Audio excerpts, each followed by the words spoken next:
Welcome back to Burrito's House. If you are new to the channel, please subscribe. After how surprisingly fun the small Blokees Pokémon figures turned out to be, I had to go for these new larger ones. And I'll be honest, I only really cared about Charizard. Greninja caught my eye, and I have no idea who Ceruledge and Meowscarada even are. Hey, typical! You always judge a figure before it's out of the box! Well, yeah, and sometimes I'm right. But let's find out if any of these surprise me. Starting with Meowscarada, the one I expected the least from.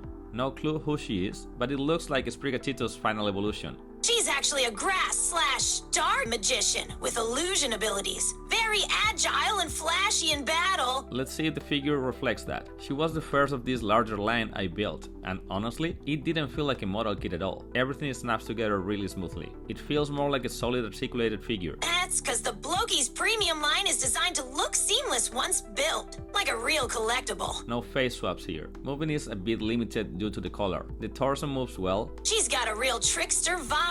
That grin fits her perfectly. Though elbows use a single joint like Figma. Hands are basic. And the cape is soft plastic. It's not meant to move. It's part of her flair.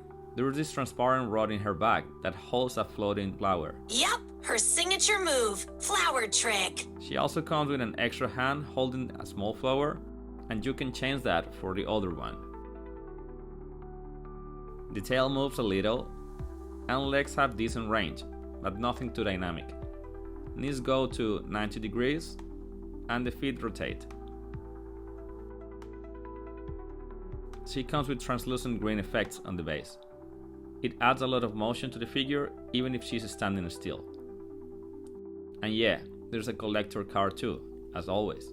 You didn't expect to like her, did you? Not at all. But now that she's built, she kinda gives me Phantom Thieves vibes. Like she belongs in a Sly Cooper game or something.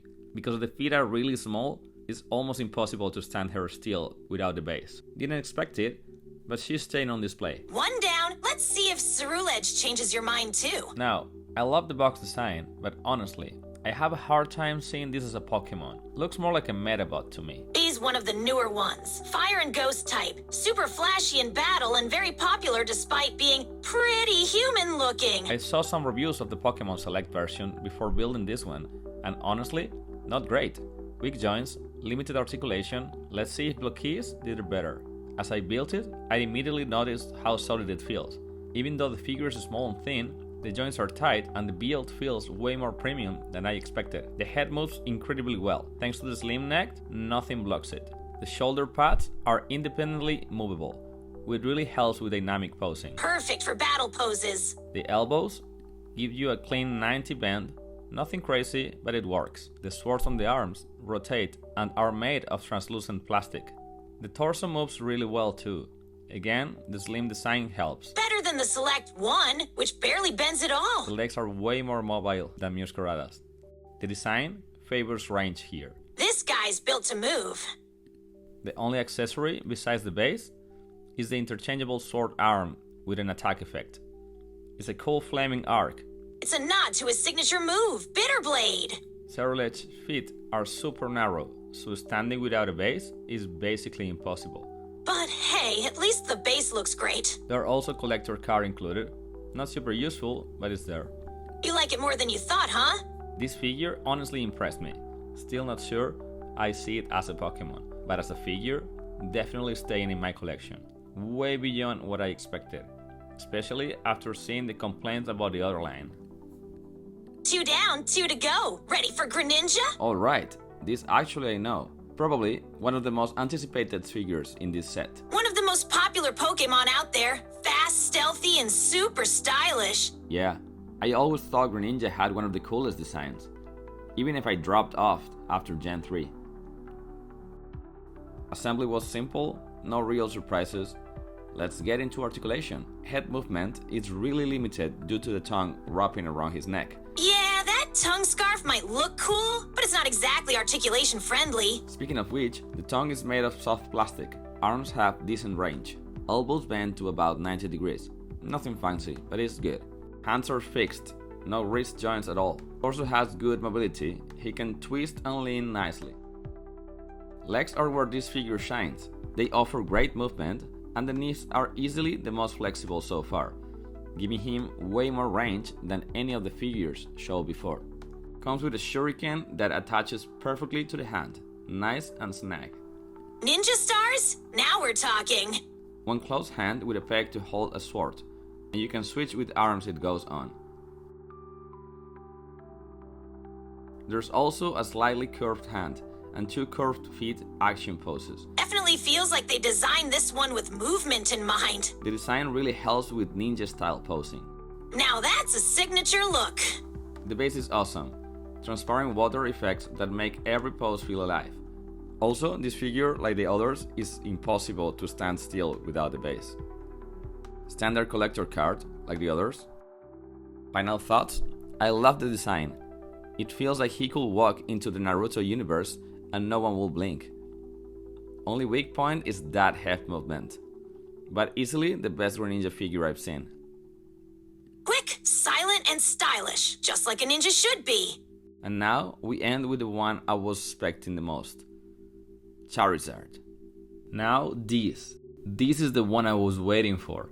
If you are over 30, you get it. Charmander was the starter. Brings back memories. Charizard was my powerhouse. But it took a long time before he listened to me. Right? He was always that stubborn beast, but man, when he battled seriously, unbeatable. Assembly took a little longer than the others, mainly because of the segmented tail, but nothing complicated. And that extra effort pays off. The tail movement is gonna be smoother because of it. Yeah, and just holding it, it's solid. Honestly, feels like a premium figure. Let's break down the articulation. Segmented neck means the range is awesome. You can tilt, rotate, supernatural. Charizard's battles always needed that mobility, especially for aerial fights. Mouth opens nicely, and yes, the tongue moves too. Limited by size, but slightly butterfly articulation adds flexibility. Now those are important. You can't pose Charizard right if the wings don't move well. You can fold, open, and rotate them with a really satisfying range. Nice stability here. Even for a bulky build, he balanced well. The tail has tons of segments and feels strong. Is a key part of the silhouette. Translucent plastic on the tail flame? It pops, adds so much character. The base is volcanic, with orange magma details and fire effects. Just like the time he took on Magmar at the Cinnabar gym. Felt like the ground was lava. It comes with 2 attacks, a flame burst and the fire blast effect. Easy to swap and adds a ton of style. Also comes with a collectible card like the others.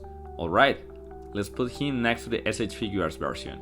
Well, technically the SH Figuarts version is a bootleg, but the sculpt is nearly identical to the original. And that figure? A pain to find at a decent price. SHF adds an extra joint to the wings, but it's honestly not that necessary. Blokees keep it clean and functional. Tail flames, Blokees wins, deeper colors and more presence. Side profiles are strong on both. Paint jobs differ. Figuarts is lighter orange. I actually like both. Blokees also gets the claws and feet proportions better. SHF feet are kinda stubby.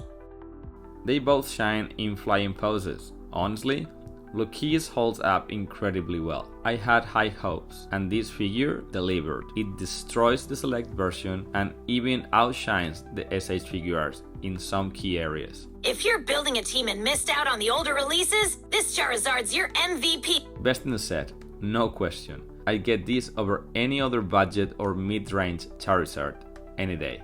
Alright, next up's the final stretch. Let's talk about scale. These 4, I think they look great together, though Charizard should probably be a bit bigger. Hey, I did ride him into the sky! He's shorter than you, that feels weird. Compared to the smaller Pokemon, they scale perfect. That lineup just works. Next up, comparison with other SH Figuarts. And yeah, it's a fun contrast.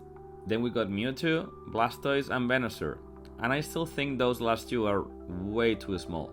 Speed and presence? The Select Greninja is taller than the Blokees version, but honestly, I prefer the new scale. Also, it has better articulation. And of course we have to do it. Figuarts Charizard versus Blokees Charizard. Both amazing figures, but I am standing firm. This Blokees one wins it for me. When you put him next to Venusaur and Blastoise, the trio just clicks. I really hope Blokees makes updated versions of those 2, now that we've seen this quality. I heard Bulbasaur and Squirtle are on the way. And I'm hyped. If we're lucky, we'll see the full trio soon.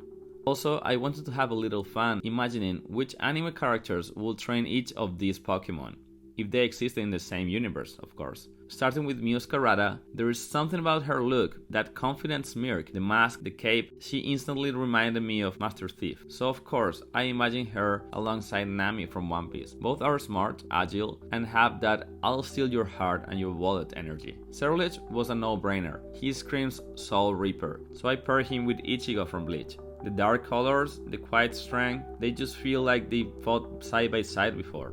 Greninja? Come on. He is fast, tactical, and always calm under pressure. The only one person I could think of, Kakashi.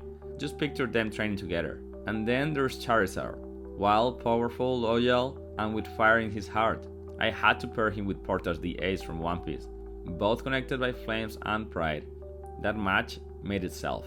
Solid picks! Those combos actually make a lot of sense. Right? I think I'd watch that anime crossover in a heartbeat. These figures exceeded my expectations, and just under €20, you're getting solid builds, fan articulation, great bases, and character presence. And with new figures like Scorbunny, Munchlax, I don't know if I pronounced it that well, Squirtle, Bulbasaur, and Slowpoke, I'm all in for whatever comes next. Time to expand that Pokédex! Absolutely, if you're building your Pokemon display, these Blokees deserve a spot. Let me know if you want to see more Pokemon, and don't forget to subscribe. And if you want to see more pictures, follow me on my Instagram, BritosHouse32. See ya in the next review.